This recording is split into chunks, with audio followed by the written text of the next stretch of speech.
कुछ नया। लड़का मतलब कैसा लड़का, किसका लड़का, है ना। छोटा मोटा, कैसा लड़का है, छोटा है, मोटा है, खोटा है, सी है।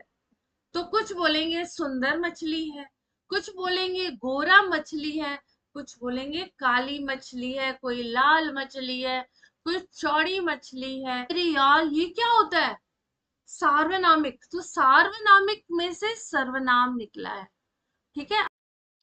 नमस्कार साथियों, आज मैं आप सभी को एक ऐसी ट्रिक बताने जा रही हूँ जिसे पढ़ने के बाद, जिसे समझने के बाद आपको क्रिया और विशेषण में आने वाली जितनी भी समस्याएं हैं वो आज यहीं खत्म हो जाए। इस बात की 110% की गारंटी मेरी है। अगर आपसे किसी ने पूछ लिया, बोल दिया कि आलसी लड़का, एक आपसे प्रश्न दे देता है कोई भी कि आलसी लड़का, आलसी छात्र पढ़ रहा है, तो आप इसमें बता दोगे कि आलसी क्या है और पढ़ रहा है क्या है। इसमें विशेषण क्या है और क्रिया क्या है, आप बहुत आसानी से बता दोगे। जो कि अभी तक आपके लाइफ में एक सवाल बना हुआ है, एक कंफ्यूजन बना हुआ है। तो बिना किसी रुकावट के हम हमारी क्लास को स्टार्ट करते हैं। मैं हूं आप सभी की सारथी पूनम तिवारी, और आप सभी का भाषा अड्डा 24/7 भाषा सेतु चैनल पर स्वागत करती हूँ। और आज हम एक ऐसे सेतु का निर्माण करेंगे जहां से आपकी विशेषण और क्रिया की जो समस्या है वो खत्म हो जाएगी और आपके मेहनत को आपकी मंजिल मिल जाएगी। तो स्टार्ट करते हैं हमारी क्लास। विशेषण क्या है? विशेषण बेसिकली देखा जाए तो संज्ञा या सर्वनाम, शब्दों की जो विशेषता बताते हैं उन्हीं को हम विशेषण कहते हैं। अब ये कौन विशेषता बताएगा? वो शब्द बताएंगे। तो ऐसे शब्द जो संज्ञा या सर्वनाम की विशेषता बताते हैं, ठीक है, उनको हम विशेषण कहते हैं। जैसे सुंदर, गोरा। अब समझो, एक छोटा सा एग्जाम्पल मैं यहाँ पर आप लोगों के सामने एक ये मछली बना देती हूँ। आई होप ये मछली दिख रही है ना। ये मछली मैंने आप लोगों के सामने बना दी। अब आप लोगों से मैं ये पूछूं कि बताओ ये मछली कैसी है, तो कुछ बोलेंगे सुंदर मछली है, कुछ बोलेंगे गोरा मछली है, कुछ बोलेंगे काली मछली है, कोई लाल मछली है, कोई चौड़ी मछली है, कोई बोलेगा छोटी मछली है। तो जो आप मछली को एक्सप्लेन करने के लिए वर्ड बता रहे हो ना, उसी को हम क्या कहते हैं? विशेषण कहते हैं। अब ये विशेषण के बेसिकली चार मुख्य भेद होते हैं। ठीक है। कौन कौन से, या फिर आप ऐसे कह सकते हो कि विशेषण जो है इसके चार बच्चे हैं। ठीक है, ये चार बच्चे हैं और चारों बच्चे बड़े होनहार हैं अपनी अपनी क्वालिटीज के साथ में। ये चारों बच्चे यहाँ पर हैं। ठीक है। तो जैसे यहाँ पर है गुणवाचक विशेषण, परिमाणवाचक विशेषण, संख्यावाचक विशेषण और संकेतवाचक। अब नाम में देखिए यहाँ पे लिखा हुआ है गुण, मतलब क्या होता है? इंग्लिश में आप क्या बोलेंगे? क्वालिटी। परिमाण मतलब क्या होता है? क्वांटिटी।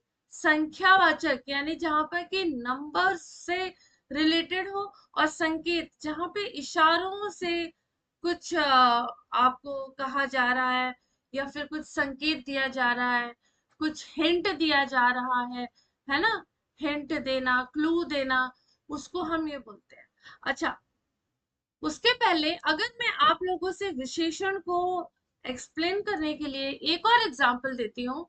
अगर मैं बोलूं लड़का, तो अगर मेरे लड़का बोलने से आपको क्या समझ में आएगा? सिर्फ अगर मैंने इतना ही कह दिया कि लड़का, तो इससे आप लोग को क्या समझ में आएगा? आपके दिमाग में कौन से प्रश्न उठेंगे? है ना। मैंने आपसे कहा लड़का, तो आपके दिमाग में क्या क्वेश्चन आया? लड़का मतलब कैसा लड़का, किसका लड़का, है ना। छोटा मोटा, कैसा लड़का है, छोटा है, मोटा है, खोटा है, सुंदर है, कैसा लड़का, आप ही पूछोगे ना। और कुछ समय तक आप सोचते रहोगे। लेकिन अगर मैंने इसी के आगे लगा दिया सुंदर लड़का, है ना, तो क्या करोगे? सुंदर लड़का तो आप बोलोगे कि हाँ सुंदर है, ये लड़का क्या है, सुंदर है। तो क्या करोगे आप? उसे क्या लेके भाग जाओगे? नहीं ना। लेकिन आपके दिमाग में एक आइडिया आ जाएगी, एक पिक्चर क्लियर हो जाएगा कि मैम एक लड़के की बात कर रही है जो कि सुंदर है। ठीक है, तो उसी को हम क्या कहते हैं? विशेषण कहते हैं। ये लड़का क्या है? संज्ञा है। और संज्ञा के पहले विशेषण आता है, संज्ञा के पहले विशेषण आता है जो इसकी विशेषता, संज्ञा की विशेषता बताए, संज्ञा की विशेषता बताए या फिर सर्वनाम की विशेषता बताए। तो विशेषण क्या हो गए फाइनली? ऐसे शब्द जो संज्ञा या सर्वनाम की विशेषता बताते हैं, उन्हीं को हम क्या कहते हैं? विशेषण कहते हैं। आई बात समझ में? अब जैसे मैंने आपको बता दिया कि विशेषण के चार बच्चे हैं, एक है क्वालिटी, एक है क्वांटिटी, एक है नंबर, और एक है क्लू या फिर हिंट। उसी को आप हिंदी में क्या बोलते हैं? गुणवाचक, परिणामवाचक, परिमाणवाचक, ठीक है, संख्यावाचक, संकेतवाचक बोलते हैं। क्लियर है इतना? अब देखो, गुणवाचक विशेषण, गुण, दोष, रंग, आकार। अब गुण, जब मैंने कहा गुण, है ना, जब मैं बात कर रही हूं गुण की, तो गुण में क्या आ जाता है? मान लीजिए कि आपने एक नया मोबाइल खरीदा, ठीक है, आपने एक नया मोबाइल खरीदा, आप अपने दोस्त को दिखाते हैं कि देख मैंने ना नया मोबाइल खरीदा। तो वो क्या बताएगा? आप उससे पूछोगे ना कि मेरा नया मोबाइल कैसा है, तो वो क्या कहेगा? सुंदर है, हाँ, अच्छा है, ठीक है, बहुत ही पतला स्लीक मोबाइल है, ठीक है, बहुत महंगा है। आप ही बताओगे, यही गुण है उस मोबाइल की, क्या है ये? गुण है कि वो नया है, ठीक है, सुंदर है, उसका कलर अच्छा है, उसका फीचर्स अच्छा है, ठीक है, उसकी स्पेस अच्छी है। तो ये सब क्या है? ये हम बता रहे हैं। तो इस मोबाइल के ये सारे क्या हो गए? गुण हो गए। अब गुण, गुणवाचक विशेषण की जब हम बात करते हैं, तो इसमें बेसिकली ऐसे शब्द आते हैं जो गुण, दोष, रंग, आकार आदि का बोध कराते हैं। तो जैसे गुण की अगर बात करेंगे तो सुंदर है, भला है, कैसा है ना, उसकी क्वालिटी की बात की जा रही है। लेकिन जब हम दोष की बात करते हैं, तो हो सकता है कि वो मोबाइल चार्जिंग में डालते ही बहुत गर्म हो जाता हो। तो क्या है उसमें? ये दोष है कि इसको चार्जिंग में डालो तो बहुत जल्दी गर्म हो जाता है, भद्दा है। रंग कैसा है? काला पीला। स्वाद, मोबाइल में तो स्वाद नहीं रहेगा, लेकिन हो सकता है कोई चीज आप खाने पीने वाली चीज आपने ली है, तो उसका आप बताओगे कि उसमें टेस्ट कैसा आता है, खट्टा है, मीठा है, क्या है। काल की अगर बात की जाए तो नया है, पुराना है। आकार कैसा है? लंबा, गोल। दशा कैसी है? स्वस्थ है या निरोग है। स्थान, बाहर है, भीतर है। तो जो भी गुण है, गुणवाचक विशेषण है, इसमें बेसिकली गुण, दोष, रंग, स्वाद, काल, आकार, दशा, स्थान का बोध कराने वाले शब्द जो है वो गुणवाचक विशेषण कहलाते हैं। आई बात समझ में? अब हम देखते हैं परिमाणवाचक विशेषण क्या होता है। परिमाण मतलब क्वांटिटी, नाप, नाप तोल से जो रिलेट रखते हैं, उनको क्या क्या कहते हैं? हम परिमाणवाचक विशेषण कहते हैं। अब परिमाणवाचक विशेषण जो होता है ना, ये दो तरह का है। एक होता है निश्चित और एक होता है अनिश्चित। तो निश्चित परिमाणवाचक में क्या होता है कि क्वांटिटी जो है, देखो परिमाण आपको तो पता है कि ये क्वांटिटी है ना, ये क्वांटिटी है। लेकिन ये एकदम डिसाइडेड है कि हाँ, अगर हमने बोला 2 लीटर मिल्क, ठीक है, दो 2 लीटर दूध, तो ये निश्चित माप है। लेकिन अगर हमने कहा कि बाजार से कुछ दूध के पैकेट ले आओ, तो हम क्या बोल रहे हैं? कुछ, है ना, तो ये क्या है, निश्चित नहीं है, इसको हम बोलते हैं अनिश्चित। ठीक है, निश्चित में 2 लीटर, 2 किलो, 2 पैकेट, 2 ब्रेड का पैकेट, 4 बर्गर ले आओ, तो ये क्या है, निश्चित है। ठीक है, ये फिक्स्ड है कि हाँ इतना बोला गया है। 5 किलो आटा ले आओ, 3 किलो दाल ले आओ, तो यहाँ पे 4 किलो आम, 3 मीटर कपड़ा, ये सब क्या है, निश्चित परिमाणवाचक है। अनिश्चित में थोड़ा सा पानी, कुछ मिठाई, बहुत गर्मी है, अब आप इनको नाप नहीं सकते, है ना। पानी को आप थोड़ा सा पानी बोला है, आपको पता नहीं है कि कितना, आधा गिलास या 3/4 गिलास पानी, कितना बोला है आपको पता नहीं है। कुछ मिठाई, अब मिठाई, कुछ मिठाई ले आओ, या तो फिर 4 तरह की मिठाई मंगाई है, या फिर एक ही मिठाई को थोड़ा मंगाया है।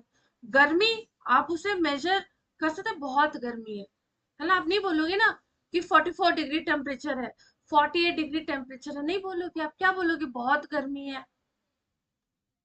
अब देखो संख्यावाचक, संख्यावाचक क्या होता है कि अगर आपकी मम्मी क्या बोलती है, अगर आपकी मम्मी बोली जाओ बाजार जाओ, बाजार जाके क्या लेकर आओ, 2 किलो नहीं, 2 संतरे लेकर आना। ठीक है, मम्मी ने क्या कहा, बाजार जाओ और 2 किलो नहीं, 2 किलो नहीं, 2 संतरे लेकर आना। ठीक है, क्या लेकर आना, 2 संतरे, तो 2 किलो तो परिमाण हो जाए, क्वांटिटी हो गया ये, इसलिए हम इसकी बात नहीं कर रहे। देखो, मैंने ये एग्जाम्पल इसलिए लिया है क्योंकि संख्यावाचक और परिमाण में अक्सर लोग कंफ्यूज हो जाते हैं। संख्यावाचक और परिमाण में अक्सर लोग क्या होते हैं, कंफ्यूज होते हैं कि नंबर कहाँ पर है और किलो कहाँ पर है। तो नंबर जो है ना वो संख्यावाचक में है। अगर मम्मी कहती है कि 2 पैकेट ब्रेड ले आओ, तो वो संख्यावाचक है। अगर मम्मी कहती है कि 2 दर्जन केले ले आओ, तो वो परिमाण है। ठीक है, 2 लीटर दूध ले आओ, 5 लीटर कुकिंग ऑयल ले आओ, तो वो परिमाण है। लेकिन अगर मम्मी कहती है कि 2 संतरे ले आओ, ठीक है, 2 पैकेट ब्रेड के ले आओ, तो वो आपकी क्या है, वो आप काउंटिंग में आते हैं। ठीक है, तो 2 संतरे अगर मम्मी ने कहा, तो ये क्या है, निश्चित संख्यावाचक है। लेकिन अगर मम्मी ने कहा कि कुछ ब्रेड के पैकेट ले आना, कुछ ब्रेड के पैकेट ले आना, थोड़ा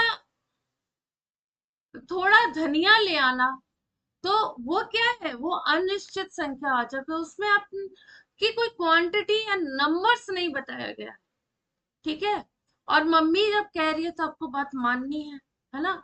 अब ये जो 1 2 3 4 आ जाते हैं ना, 1 2 3 4 5, जहां नंबर आ जाते हैं, वो इसी परिवार के सदस्य हैं, संख्यावाचक विशेषण के क्या है, परिवार के सदस्य हैं। ठीक है, अब देखो संकेतवाचक मतलब सार्वनामिक विशेषण। सार्वनामिक विशेषण क्या होता है, जो सर्वनाम शब्द संज्ञा के साथ जुड़कर विशेषण का काम करते हैं। ठीक है, तो कुछ सर्वनाम, सर्वनाम क्या होते हैं, ऐसे शब्द जो संज्ञा की जगह पर इस्तेमाल किए जाते हैं। ठीक है, ऐसे शब्द जो संज्ञा की जगह इस्तेमाल किए जाते हैं, उनको हम क्या बोलते हैं, सार्वनामिक विशेषण कहते हैं।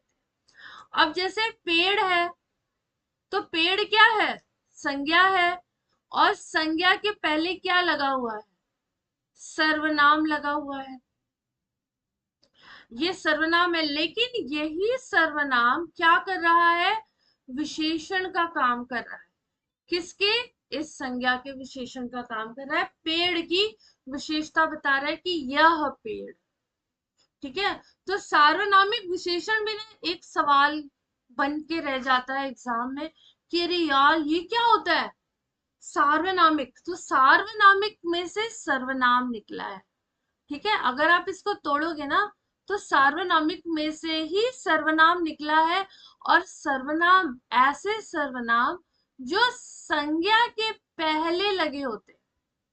जो संज्ञा लिखा रहे उसके पहले सर्वनाम लिखा रहे, वही सर्वनाम विशेषण का काम करते हैं संज्ञा के लिए, और उन्हीं को हम सार्वनामिक विशेषण कहते हैं। क्लियर हो गया?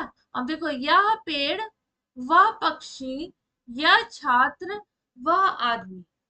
ठीक है, अब यह पक्षी भी हो सकता है, वह छात्र, यह आदमी, ऐसे भी हम बोल सकते हैं। क्लियर हो गया? अब देखो, संज्ञा से विशेषण का निर्माण। तो संज्ञा से विशेषण का निर्माण कैसे होता है? देखो, अब धर्म में, धर्म में क्या लगा?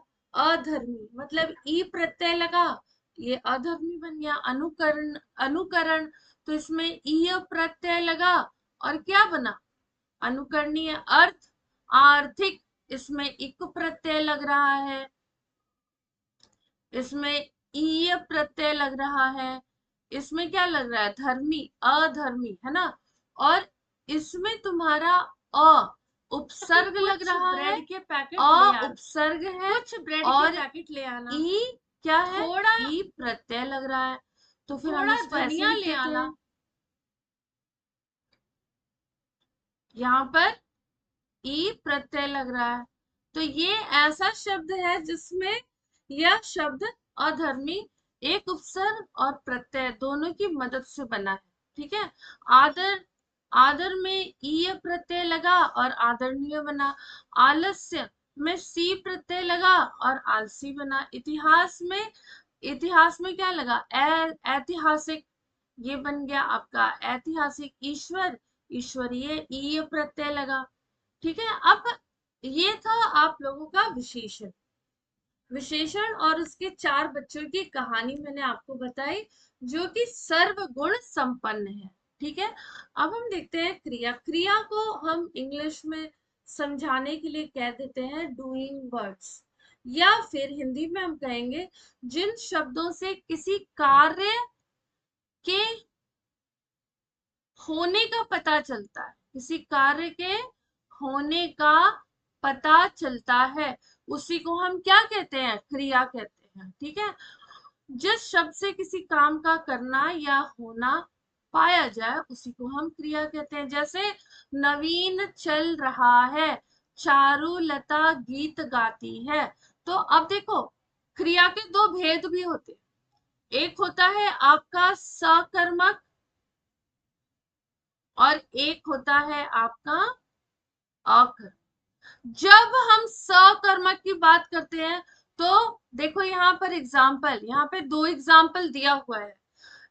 पहला है नवीन चल रहा है, तो नवीन चल रहा है, कहाँ चल रहा है ये बताया गया है क्या?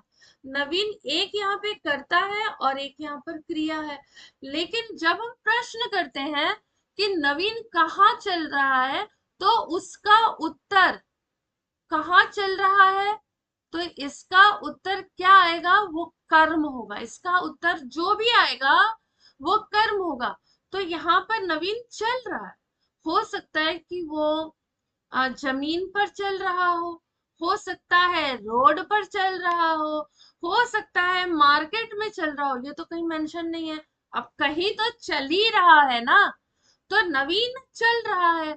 लेकिन इसमें सवाल पूछने पर उत्तर नहीं मिल रहा, तो ये क्या हो गया? इसमें कर्म नहीं है, इसीलिए ये अकर्मक क्रिया हो गई।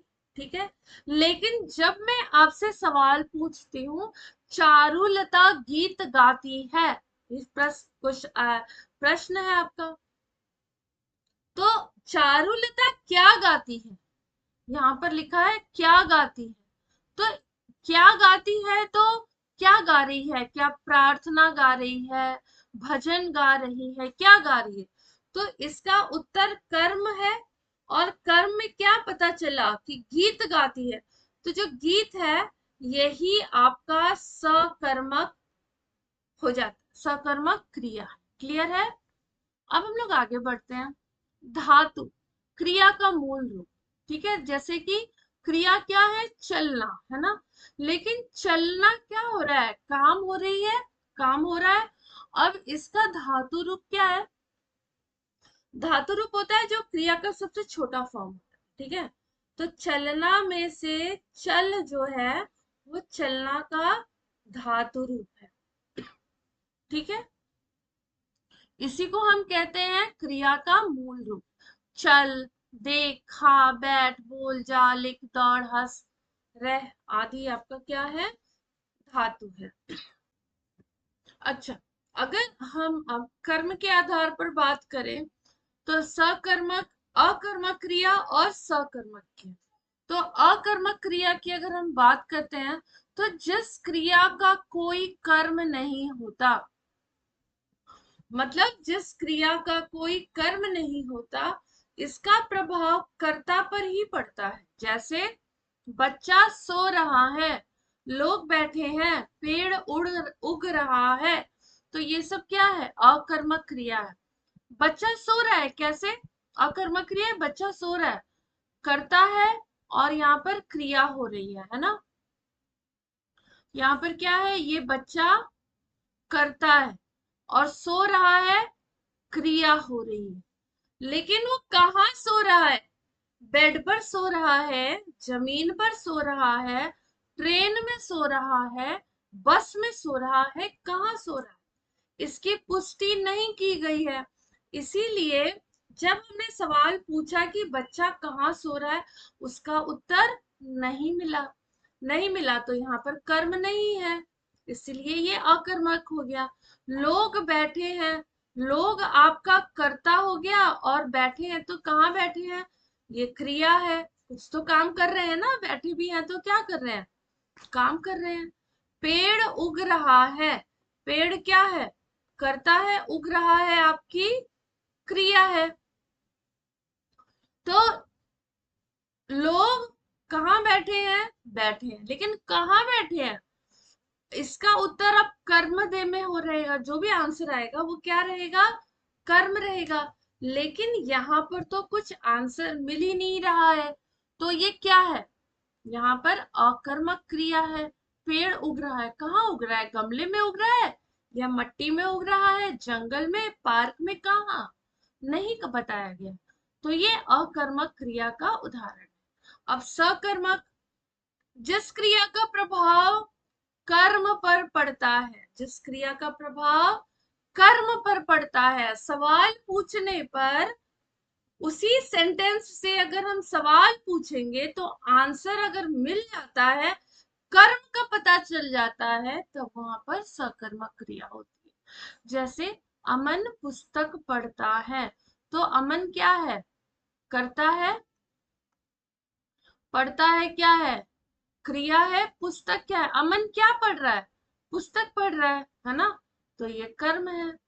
नरेश आम खाता है, तो नरेश आपका करता है, खाता है यहाँ पर क्रिया है, और वो क्या खा रहा है, आम खा रहा है। ठीक है, तो ये आपकी क्या हो गई, कर्म हो गई। अब पहचान का अचूक अस्त्र क्या विधि, क्रिया से पूर्व क्या प्रश्नवाचक शब्द लगाए। तो जैसे उत्तर प्राप्त हो, जब क्रिया से पहले, अब आप पहचानोगे कैसे कि कौन सा सकर्मक है और कौन सा अकर्मक है। तो जैसे मैंने बताया कि आपको प्रश्न करना है, उसी सेंटेंस को क्वेश्चन में फ्रेम कर देना है और फिर उसका आंसर ढूंढना है। अगर आंसर उसी सेंटेंस में से मिल जाता है तब वो क्या है, सकर्मक क्रिया है। लेकिन अगर उसी सेंटेंस से क्वेश्चन पूछने पर उसी सेंटेंस में से आंसर नहीं मिलता, तो उसका मतलब कि वो अकर्मक क्रिया है। यहाँ पर आपको वही चीज बताई गई है। अब देखो, संरचना के आधार पर क्रिया सामान्य एवं अपूर्ण। जो सामान्य क्रिया है, मैंने खाया, दीप्ति चली गई, बच्चे नहा रहे हैं, बच्चे नहा लिए, बच्चे खेल रहे हैं, खा लिए, सो गए, तो ये क्या है, सामान्य क्रिया की बात हो रही है। लेकिन अगर हम अपूर्ण क्रिया की बात करें, जो कंप्लीट नहीं है, वह है तुम हो। ठीक है, लेकिन इसमें स्पष्ट करने के लिए हम क्या कहेंगे, तुम बुद्धिमान हो। तुम हो क्या है, कंप्लीट क्रिया तो है लेकिन वो कंप्लीट नहीं है। ठीक है, तो तुम बुद्धिमान हो, तभी क्रिया पूर्ण होगी। ठीक है, अब देखो ये संयुक्त क्रिया है, संयुक्त क्रिया में जहां किसी क्रिया में दो या दो से अधिक धातु पाई जाए, धातु मतलब क्रिया का मूल रूप पाया जाए, उसी को हम क्या कहते हैं, संयुक्त क्रिया। जैसे मैं देख सकता हूं आपकी क्रिया है, देख सकता हूं, देख, देख कहाँ से आया है, देख आया है आपका देखना से, ठीक है। तो सकता हूं, तो सकता हूं मतलब कि मैं कैपेबल हूं, अब मैं देख सकता हूं, तो यहाँ पर दो क्रिया हो रही है ना, दो क्रिया है, तो यहाँ पर आपकी संयुक्त क्रिया हो गई है। बच्चे दिन भर खेलते रहते हैं, क्या है, क्रिया है, खेलते रहते हैं, ये आपकी संयुक्त क्रिया है। अब प्रेरणार्थक क्रिया, प्रेरणार्थक क्रिया क्या होता है, जब कर्ता खुद से काम ना करे, खुद से किसी भी काम को ना करके दूसरों से जब करवाता है ना, जब वो दूसरों से काम करवाता है, तब वो क्या हो जाता है, प्रेरणार्थक क्रिया कहलाता है। इसमें कर्ता खुद काम नहीं कर रहा है, लेकिन वो दूसरों से करवा रहा है। तो इसमें देखा जाए तो इसमें दो कर्ता होते हैं। जैसे बबीता बच्चे को सुलाती है, तो बबीता क्या कर रही है, कुछ काम करवा रही है, किससे, बच्चे से, सोने का, कि चल सो जा। हम धोबी से कपड़े धुलवाते हैं, हम, ठीक है, तो क्या है, हम है यहाँ पर, हम करता है, धोबी भी करता है, लेकिन हम कपड़े ना धोकर धोबी से धुलवा रहे हैं, हम भी करता और यहाँ पर धोबी भी करता, और कपड़े धुलवाते हैं, तो कपड़े धुलवाते हैं तो क्या कर रहे हैं, हम क्रिया करवा रहे हैं, ठीक है। तो क्रिया शब्दों के प्रेरणार्थक रूप, खाना, देखो सामान्य रूप क्या रहे, खाना, पढ़ना, सोना, लिखना, रोना, लेकिन प्रथम प्रेरणार्थक रहेगा क्या, खिलाना, पढ़ाना, सुलाना, लिखाना, रुलाना। अब दूसरा द्वितीय प्रेरणार्थक क्या रहेगा, खिलवाना, मैंने बच्चे से खाना, कुत्ते को खिलवाया, मैंने स्कूल की टीचर से बच्चे को पढ़वाया, मैंने दाई से बच्चे को सिलवाया, मैंने बच्चे से लिखवाया, ठीक है। वो बच्चे को एक दूसरे बच्चे ने रुला दिया, ठीक है। तो इस तरीके से क्या रहता है, प्रेरणार्थक क्रिया रहती है। अगर हम नाम धातु क्रिया की बात करें, तो संज्ञा विशेषण, तो क्या होता है कि कुछ शब्द ऐसे होते हैं, ठीक है, संज्ञा, सर्वनाम और विशेषण शब्दों से जो कि क्रिया बन जाती है, ठीक है। कुछ शब्द ऐसे होते हैं जो संज्ञा, सर्वनाम और विशेषण शब्दों से क्या बन जाती है, क्रिया बन जाती है। जैसे कि लालच से होता है क्या, ललचाना, वह दूसरों की चीज देखकर ललचाता है, मतलब वह इंसान जो है वो क्या करता है, दूसरों की चीज देखता है और उसको, उस चीज को देखकर क्या होता है, लालच आती है। अब जैसे मान लो पार्क में गए, अब कोई बच्चा आइसक्रीम खा रहा है, एक बच्चा उसे देख रहा है, तो उसे क्या होगा, वो ललचाएगा, है ना। तो वो बच्चा क्या हो रहा है, लालच से ललचा रहा है, कि अरे यार वो आइसक्रीम खा रहा है, काश वो भी चॉकलेट आइसक्रीम, काश मुझे मिल जाती, है ना। हाथ से क्या होगा, हथियाना, वह दूसरों का माल हथियाता है। बात से बतियाना, गर्म से गरमाना।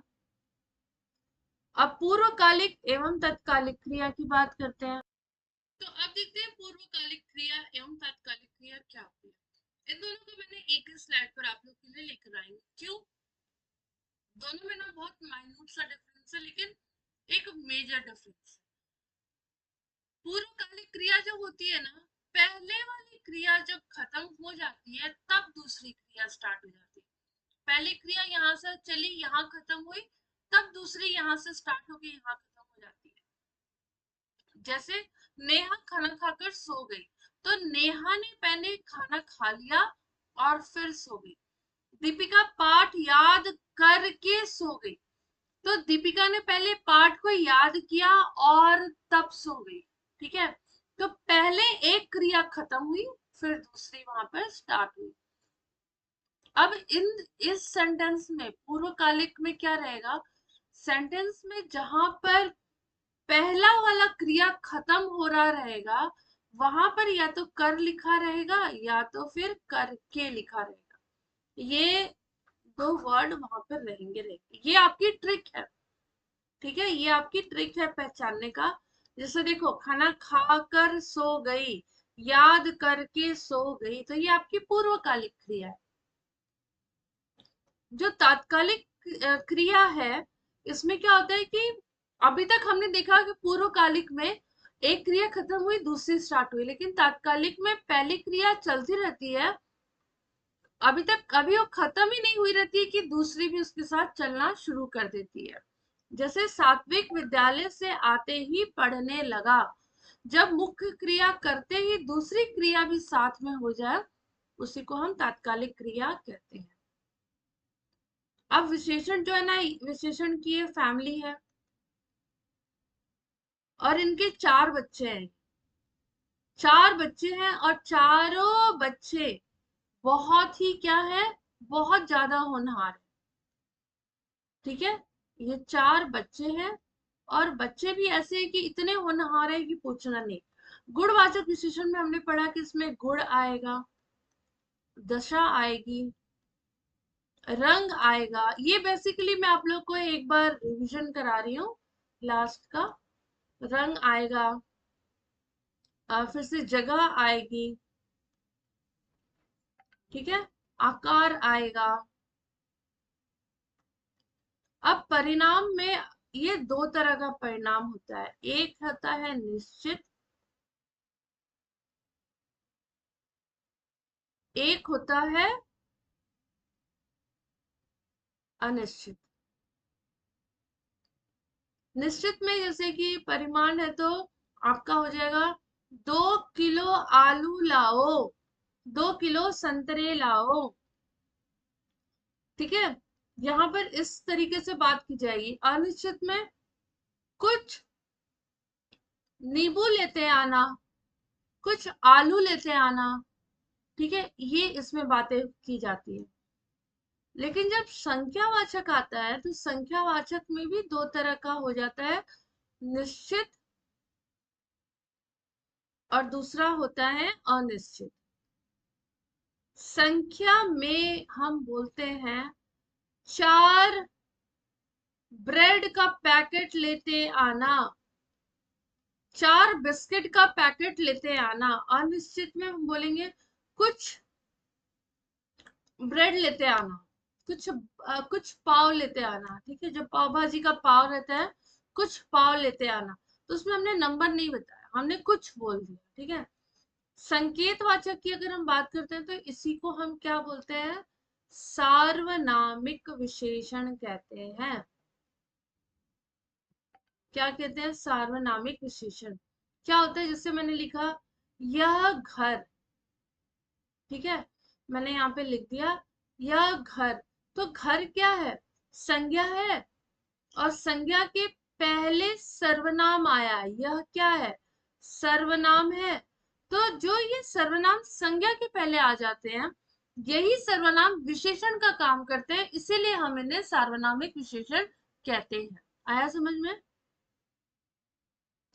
अब कर्म के आधार पर क्रिया के भेद अगर देख लेते तो अकर्मक और सकर्मक। सकर्मक क्या होता है, जिस वाक्य में क्रिया का फल कर्म पर पड़े उसी को हम सकर्मक कहते हैं। उदाहरण, अमन पुस्तक पढ़ता है, नरेश आम खाता है। अब देखो, मैं इसी सेंटेंस में से क्वेश्चन करूंगी, इसी सेंटेंस में से क्वेश्चन करूंगी और मुझे अगर आंसर कर्म के इसमें मिल गया, कर्म के जगह पर मुझे आंसर मिल जाता है, कर्म ही मेरा आंसर है इसमें, मिल जाता है, तो वो वहां सकर्मक है। नहीं मिलेगा तो वहां अकर्मक है। जैसे अमन पुस्तक पढ़ता है, मैं पूछती हूँ क्वेश्चन, क्या पढ़ता है, ठीक है, तो उत्तर में मुझे क्या मिलेगा, उत्तर में मुझे कर्म मिलेगा, मतलब पुस्तक पढ़ता है। क्या पढ़ता है, पुस्तक पढ़ता है, तो ये क्या है, सकर्मक क्रिया। नरेश आम खाता है, नरेश क्या खाता है, क्वेश्चन हुआ, तो आंसर में मुझे, उत्तर में मुझे क्या मिलना चाहिए, कर्म मिलना चाहिए। नरेश आम खाता है, तो ये आपका सकर्मक क्रिया हो गया। ऐसी अगर हम लोग अकर्मक क्रिया की बात करते हैं, जिस क्रिया का कोई कर्म नहीं होता, उसी को हम क्या बोलते हैं, अकर्मक क्रिया पढ़ते हैं। और उसका प्रभाव कर्ता पर पड़ता है। बच्चा सो रहा है, तो बच्चा क्या है, करता है, और सो रहा है क्या है, क्रिया है। लेकिन कहीं भी ये मेंशन नहीं है। अगर मैं क्वेश्चन पूछती हूँ कि बच्चा कहाँ सो रहा है, तो मुझे उसका आंसर नहीं मिल रहा है। बच्चा बेड पर सो सकता है, बच्चा जमीन पर सो सकता है, बच्चा कारपेट पर सो सकता है, बच्चा सोफे पर सो सकता है, वो कहीं मेंशन नहीं है। तो ये यहाँ पर क्रिया का फल सीधे सीधे कर्ता पर पड़ रहा है, कर्म तो है नहीं, इसलिए यहाँ पर अकर्मक क्रिया है। तो उम्मीद करती हूँ कि आप लोगों को आज की क्लास बहुत अच्छी लगी होगी, समझ में आया होगा, क्रिया और विशेषण का अंतर आपको समझ में आया होगा, और साथ ही दोनों को कैसे पहचाने ये भी आपको समझ में आया होगा। क्रिया के 2 बच्चे, विशेषण के 4 बच्चे, और आपको अच्छे से समझ में आ गए होंगे। तो जो भी आप सीखते हैं वो केवल जानकारी प्राप्त करना नहीं होता, लेकिन उनको अपने जीवन में सही ढंग से उतारना भी होता है। इसलिए आप जो भी सीखते हैं, चाहे पढ़ाई हो चाहे जीवन की कला हो, जो भी सीखिए उसे अपने जीवन में जरूर उतारिए, तभी आपकी सही तरह से आप सीख रहे होते हैं। और हिंदी के ऐसे ही मजेदार दमदार क्लास के लिए सेशन को लाइक करिए, शेयर करिए, सब्सक्राइब करिए, और हाँ, कमेंट सेक्शन में कमेंट करके जरूर बताइएगा कि आपको ये क्लास कैसी लगी, कौन सा ज्यादा आपको समझ में आया, कौन सा टॉपिक आपको अच्छे से समझ में नहीं आया। आप लोगों के लिए एक होमवर्क ये भी है कि आपको एक सकर्मक और एक अकर्मक का उदाहरण कमेंट बॉक्स में कमेंट करना है। जो बच्चा, जो भी स्टूडेंट कमेंट करेगा, उसे उसका नाम मैं क्लास में बोर्ड पर लिखूंगी और उसे एक सर्टिफिकेट भी दूंगी। तो हंसते रहिए, मुस्कुराते रहिए, खिलखिलाते रहिए, पढ़ते रहिए, ऐसे ही मुझसे पढ़वाते रहिए, सेशन में बने रहिए। और मिलते हैं अगले सेशन में एक दमदार सेशन के साथ। तब तक के लिए धन्यवाद।